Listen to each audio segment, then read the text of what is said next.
दोस्तों आज आपके लिए एक बहुत ही बड़ी खबर लेकर के आए हैं, क्योंकि यहाँ पे दोस्तों रसोईया हेल्पर और जो रात्रि का जो गार्ड होता है उसकी वैकेंसी दोस्तों यहाँ पे निकल करके आ चुकी है।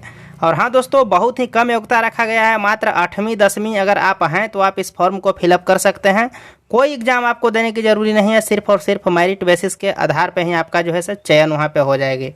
तो चलिए दोस्तों वीडियो स्टार्ट करते हैं। चैनल पे पहली बार है, चैनल को सब्सक्राइब कर लीजिएगा, नोटिफिकेशन बेल दबा करके ऑन कर लीजिएगा। यहाँ बिहार से रिलेटेड हर एक छोटी से बड़ी भर्ती की इन्फॉर्मेशन आपको दी जाती है। तो देखिए दोस्तों, आपके मन में सवाल उठ रहा होगा कि सर क्या ये जो है फॉर्म कोई भी लोग भर सकते हैं। तो मैं आपको बताने की कोशिश करता हूँ कि ये जो खबर निकल कर के आया है वो जो अपना शेखपुरा डिस्ट्रिक्ट से निकल कर के आया है। यहाँ पे इसमें बताया गया है कि रसोईया हेल्पर और अनुदेशक सह रात्रि प्रहरी यानी कि जो गार्ड होते हैं उनका यहाँ पे भर्ती किया जाना है।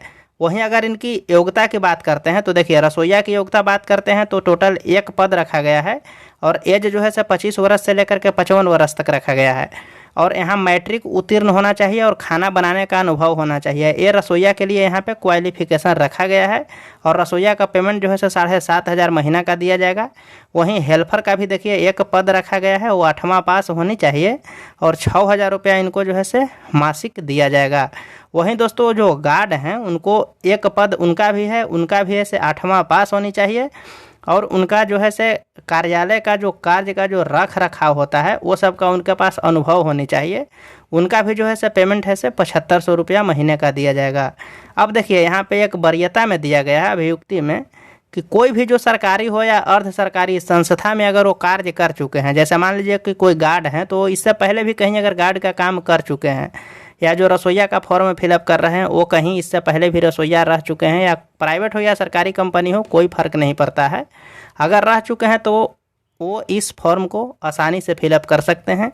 उनको यहाँ पे वरीयता दी जाएगी, यानी कि उनको पहले यहाँ पे लिया जाएगा। देखिए दोस्तों, आपके मन में जो सवाल उठ रहा है कि सर मैं शेखपुरा डिस्ट्रिक्ट से नहीं हूँ, किसी और डिस्ट्रिक्ट से हूँ, तो क्या मैं इस फॉर्म को फिलअप कर सकता हूँ। तो नहीं, आप बिल्कुल इस फॉर्म को फिलअप नहीं कर सकते हैं। यहाँ बताया गया है कि सिर्फ शेखपुरा डिस्ट्रिक्ट वाले ही लोग इस फॉर्म को फिलअप कर सकते हैं। अब दोस्तों यहाँ पे देखिए, इस फॉर्म को फिलअप करते समय क्या क्या आपका डॉक्यूमेंट लगेगी, तो आइए उसके बारे में आपको एक बार बताने की कोशिश करते हैं। पहला देखिए, आपका शैक्षणिक प्रमाण पत्र है, यानी कि आप जितना भी पढ़े लिखे हैं, मिनिमम तो आपका जानिए रहे हैं 8 है और मैक्सिमम यहाँ पे कुछ रखा नहीं है, लेकिन अगर मैक्सिमम इंटर भी है तो चलेगा, कोई दिक्कत नहीं है। आपका जो वो योग्यता प्रमाण पत्र है वो आपको देना है। आवासीय प्रमाण पत्र है वो आपको देना है। आचरण प्रमाण पत्र है वो भी आपको यहाँ पर लगेगी। आयु संबंधित प्रमाण पत्र है तो वो तो आपका मैट्रिक या इंटर का मार्कशीट या मूल सर्टिफिकेट है, उसी से काम चल जाएगा। अब दोस्तों देखिए, इन सब जो जितना भी प्रमाण पत्र है उस सब को इसका एक फॉर्म भी दिया गया है। मैं वो भी आपको बताऊंगा कि फॉर्म कहाँ से डाउनलोड करना है। उस फॉर्म के साथ भर करके और अटैच करके आपको स्पीड पोस्ट या रजिस्टर्ड डाक होता है, उसके माध्यम से आपको भेज देना है।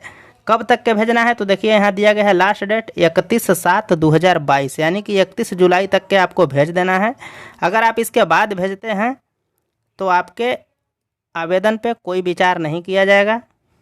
अब दोस्तों आपको ये जानना जरूरी है कि आखिर के ये फॉर्म को मैं भेजूँ कहाँ। तो यहाँ पे देखिए एड्रेस दिया गया है, पूरा का पूरा यहाँ पे एड्रेस दिया गया है, आप इसको देख लीजिए अच्छे तरीके से। मैं बताता हूँ, सहायक निदेशक जिला बाल संरक्षण इकाई Sheikhpura, Nikhil complex, union bank के बगल में, संभरणालय के सामने, शेखपुरा। पिन नंबर दिया है 811105, आपको यहाँ पे भेज देना है। वहीं दोस्तों इसके नीचे आपको बताया गया है कि उपर्युक्त सूचना के आधार पर जो है आपकी वैकेंसी अस्थायी रूप से नियुक्त की जाएगी। पहली बार में 11 महीने की होगी।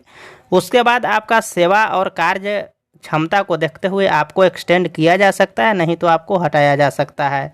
अगर दोस्तों आप इस PDF को डाउनलोड करना चाहते हैं तो इसका लिंक डिस्क्रिप्शन में मैं दे दूँगा, और नहीं तो आप टेलीग्राम या व्हाट्सएप ग्रुप में ज्वाइन हो जाइएगा। दोनों का लिंक डिस्क्रिप्शन में मिल जाएगा, मैं वहाँ पर डाल दूँगा, आप वहाँ से देख लीजिएगा।